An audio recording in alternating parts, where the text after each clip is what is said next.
All right. Technical difficulties ideally solved. We are talking about track one, nutrition with Denise Levenger. Denise, take it away. Yes. Hello. So I thank all of you for your interest in this program. And today I just want to give you a little bit of information about what we are going to do in the program and kind of what our philosophy is behind this nutrition slash weight management program. So those of you that are interested in losing weight, the thing that we are not going to do here is give you a diet. We are not going to give you a set of rules to follow or restrictions to follow. We are simply going to have you examine your own behaviors, your own habits with nutrition that you might want to modify, give you the tools and strategies to do that. We will talk a lot about nutrition in a way that will provide weight loss to be sustainable and that will help improve your health, prevent disease, add longevity to your life. So this truly is a program that nutrition is going to be what you're going to be looking at to change as you're going on this journey to try to lose weight. It's a program that's going to be gradually done. Every month, we're going to talk about a different topic together. You will decide yourself what changes you want to make in your lifestyle. You'll be setting goals for yourself every month, and then we will talk about those goals you set the next month, add another topic, and so on. And we know that gradual weight loss tends to be more sustainable. And what we want to do in this program is teach you how to manage your weight and improve your health for the rest of your life, not just for the 6 months you're in this program or for the next 2 years. We're hoping that by gradually making changes, you can keep with this forever so that you don't have any health problems. I have certain topics that we're going to talk about each month. However, this is a very interactive program, and I know from classes that I've taught in the past, somebody may bring a topic up or have a question, and then that's where we'll go with this class. This really is going to be based on what all of you want to learn. I am certainly have things to teach you, and I'm going to try and challenge you to change some behaviors, challenge you to assess what your current nutrition plan is like and what you can do differently to make that better. However, we're all going to help each other with this in an interactive class. We'll talk about challenges and successes. You can certainly offer up something that's worked for you. You can challenge me with questions, and we can look at evidence to come to a conclusion about this nutrition fact, and then you can decide what you want to do with that. So it is a very interactive dynamic class. We are only meeting once a month. However, that doesn't mean we're only going to stay in touch once a month. I will have an email group that we'll all belong to. And throughout the month, I will send you a podcast I think you might like, maybe an article to read, a book you may want to check out. We'll send recipes and meal plans throughout the month. And then hopefully those of you that are participating can do that as well. So that's what we're going to focus on. During part of this program, we are going to also address why you eat when you're not hungry. All of us eat without hunger. And what does that mean? We eat when we're bored. We eat maybe because we're sad about something and we need that food to comfort us. Some of us eat when we're stressed or anxious.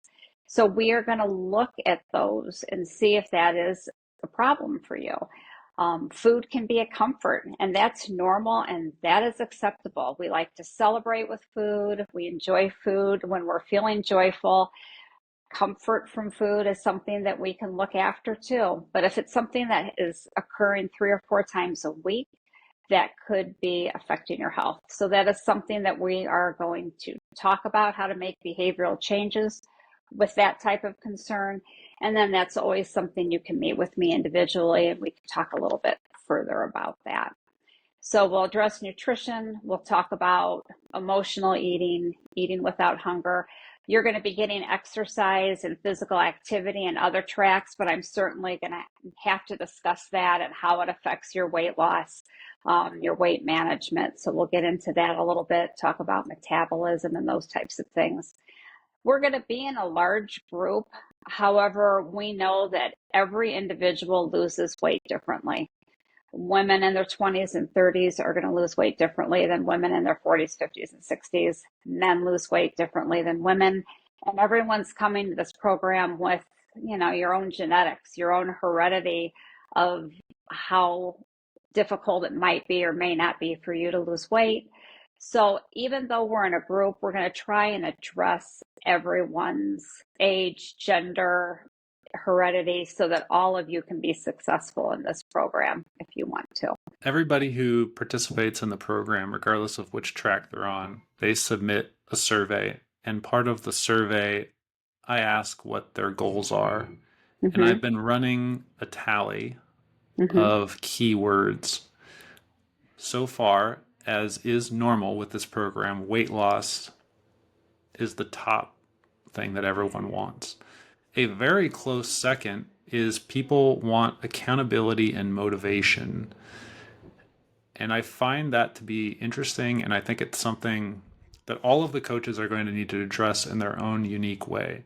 I'm curious, though, for you, not as a professional, just as Denise, as a human who Mm-hmm. wakes up every morning and has to make decisions on what food to eat and what food to buy and what to feed your husband, what to feed your grandkids. What is your motivation to eat a well balanced diet? Okay. My motivation at this point in my life is longevity. I want to feel I'm 61 next month. I want to prevent disease. I want to feel well. I want to be able to hang with my grandkids, lift them, play with them, run with them. I want to be able to do lots of active things. And that is literally what I sometimes have to say in my head when I choose to make one meal over the next, or when I choose to read my book instead of go out and take a walk. And I think everyone has to have that motivation. Like you said, there has to be one reason, and not just looks, not just how we look, I would say, a reason that we want to improve our health. And I often tell people to think of that reason and have that be a replay in your head often when you're looking for that motivation of your why you're doing things. So that's personally what motivates me throughout my life. That has always motivated me. I have a history of health disease in my family that I did not want to go that way. I did not want to have diabetes and cardiovascular disease. So that's always kind of been a motivation for me. And feeling well. Feeling well. I know when I eat poorly and don't exercise, I don't feel good. I can't do as much. So I always remind myself of that. It doesn't always work and it doesn't always have to work. We all have those days where we just eat what we want, we skip that workout. That's okay too. But I think everyone needs to find that personal motivation and what's going to keep them accountable. In the program, we're going to provide accountability with each other. We're going to be a team similar to what you've always done with Team Fit. Hopefully, we're going to have a bond in this interactive class where people will ask how each other's doing. Hey, did you meet that goal last week? That type of thing. So hopefully the group dynamics will hold some accountability as well as myself. I will be working individually with people if they want to throughout the program and can provide a little bit more of that accountability. So, if I'm hearing you correctly, goals and reasons why need to be ideally beyond weight loss. Weight loss is what you're trying to accomplish, but the reasons why, whether it Mm-hmm. be longevity or increasing physical activity, whatever that is, that reason why, that's your motivation. And I think a common thing in the years that we've done this in the past, people rely on the group for motivation, which is great because the group dynamic is a force multiplier for sure. And that's why we do that. But the group doesn't always exist. And so if people are only motivated or their main motivation is or accountability has to do with the group and they haven't really looked inward and defined that reason why, then on a Sunday when the group isn't there or when the program's over and they're faced with the inevitable choices, that it's hard to make healthier choices if you don't have a bigger reason why. And I think that's something, as a coach, I have not always done a great job at helping people figure that out. It's more of the what. What are we doing today? And not Hmm. really focusing on the why. And it seems like, from my experience working alongside you and working alongside some of our counselors, without the reason why, unless you're going to have a personal chef, Hmm. and someone who shops Hmm. for you, and you don't have to go to the grocery store, which most of us will never have, without the reason why, it's not sustainable. Would you? Is that accurate? Absolutely. Absolutely. We'll definitely explore that during the class, during the program, definitely at the end of the program. Well, absolutely. We all have to have a reason for making hard changes. I mean, these changes we're going to talk about making in this program, as with probably all the programs in team, but they're not easy. They're difficult. Food is an emotional thing. Food is something that we were brought a certain way. We've been brought up a certain way to like certain foods and dislike certain foods. And we have to challenge ourselves to try new things and make those modifications. And it's not easy, but if you have that reason, that can help. Is there anything else you'd like to add? The only other thing I wanted to talk about was as far as the class schedule, since this is interactive, I do think it's more appropriate to have it as an in-session class. I don't know if we can, you and I have talked about this, if we can offer it as a video recorded class. However, if you cannot make a session, then I will meet with people individually. We can do a Zoom call, we can talk on the phone, we can meet in person, and I can discuss all the things that we discussed in class that week. And then the other thing I wanted to bring up, I know there are people out there perhaps that do not like a group setting. A lot of the clients I've seen, I'm an introvert myself, so I understand that. And if you don't want to be in this interactive group, you can certainly meet with me individually and we'll go over the same thing. We'll have a meeting once a month and we can go through the same program. You can still be part of this email group where we're sharing information and cheering each other on. So I'll offer that out there for people. I've actually had one person already approach me that they're not comfortable being in a group. What else can they do? So I just wanted to put that out there. All right. I'll say, for anyone who's that is a concern, I 100% of the people who are in this program are self-conscious. And that's not a negative. That's because 100% of the people in this program are humans. we Mm-hmm. all we're all Exactly. self-conscious about something, Right. and there is there is benefit to breaking down those barriers and having these conversations and Mm-hmm. opening up to people who are going through a similar struggle. And I realize me saying that is not enough. I'm not I didn't just solve your problems. But if it puts your mind at ease, we don't have any Olympic athletes or supermodels in this program, and everybody here is trying to accomplish something, and most of you are trying to accomplish similar things. So I would encourage you, if this is what's holding you back, to try it out. Show up to the first session. You can sit in the back, you don't have to engage, but just get a feel for the group, because opportunities like this don't come along often. How And they this might don't. not Mm-hmm. exist next year. We don't know. I mean, we've been fortunate enough for this to be the third year and to be able to improve it. But I would say that if you're watching this video and you're on the fence, this is a calling to you to sign up and to show up and to at least try it, because then you'll know. Either you'll like it or you won't like it, or you'll find value or you won't find value, but at least you won't have any regret because you did try. And I think most of the changes that people want to make when they get into Fit Club are nutrition based. People don't realize that, but when I talk to people, everything, Mm-hmm. because it's largely about longevity, energy, body weight. You Mm-hmm. know what I mean? This is Yeah. all 99% nutrition. Mm-hmm. Exercise is a little bit more exciting and easy to do and fun, but most of your goals are going to involve nutrition. So if you're out there and you're watching this and you're signed up for Fit Club, but you're not in the nutrition component, you should get in. You should sign. It's not too late. Sign up for it because I would love to fill that up with 100. I would love 100% of the people in Fit Club to be in the nutrition component. So that's my sales Okay. pitch.